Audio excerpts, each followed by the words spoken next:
छायापुर में रात होने में अब कुछ ही समय बाकी था। गांव के लोग अपने अपने घरों में दिन भर का काम समेट रहे थे। राय स्टार भी अपने घर में कपड़े समेट रहा था। कुछ ही देर में रात गहरी हो गई। चारों ओर ऐसा सन्नाटा छा गया। राय स्टार ने अपनी पत्नी से कहा, आज रात अगर किसी की भी आवाज आए तो मुझे जगाना मत। उसकी पत्नी हल्की सी हंसी और चुपचाप बिस्तर पर सोने चली गई। तभी जंगल की ओर से धरती हिलाने वाली एक दहाड़ सुनाई दी। एक भयानक दानव भागता हुआ गांव में घुस आया। उसकी दहाड़ से पूरा छायापुर थर्रा उठा। जिस भी घर का दरवाजा खुला मिलता वह अंदर घुसकर सबको बेरहमी से मार देता। जब सुबह हुई तो गांव की गलियों में लाशें बिखरी पड़ी थीं। यह दृश्य देखकर गांव वाले डर के साए में जीने लगे। कुछ दिन बाद राय स्टार अपनी पत्नी के साथ खेत में काम कर रहा था। तभी अचानक वही खतरनाक दानव उनके सामने आ गया। राय स्टार संभल भी नहीं पाया था कि दानव ने उसे छुआ और एक अजीब सी शक्ति उसके शरीर में भर दी। अगले ही पल दानव वहां से गायब हो गया। राय स्टार को अपने शरीर में अजीब सी हलचल महसूस हुई, मानो कोई शक्ति जाग उठी हो। राय स्टार ने अपनी पत्नी से कहा,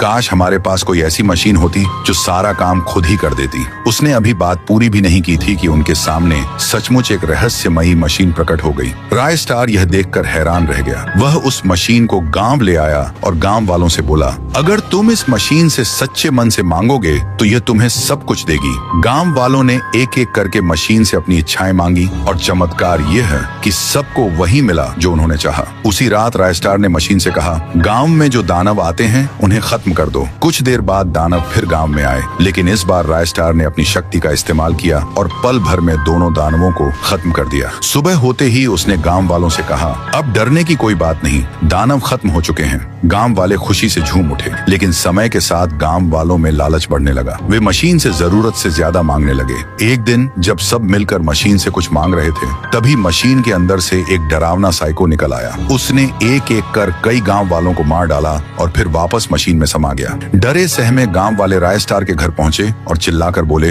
अगर यह सब ऐसे ही चलता रहा तो पूरा गांव भस्म हो जाएगा। राय स्टार को अब समझ आ गया कि मशीन में कोई खतरनाक जादू छिपा है। उसी रात वह खिड़की से बाहर झांकने लगा। आधी रात को मशीन से फिर वही साइको निकला। राय स्टार उसे देखकर उसके पीछे दौड़ा और बोला, तुम कौन हो? लोगों को क्यों मार रहे हो? साइको ने बिना कुछ कहे राय स्टार पर जोरदार हमला कर दिया। राय स्टार बेहोश होकर गिर पड़ा। जब उसकी आंख खुली तो उसने खुद को एक अजीब और अनजान जगह पर पाया।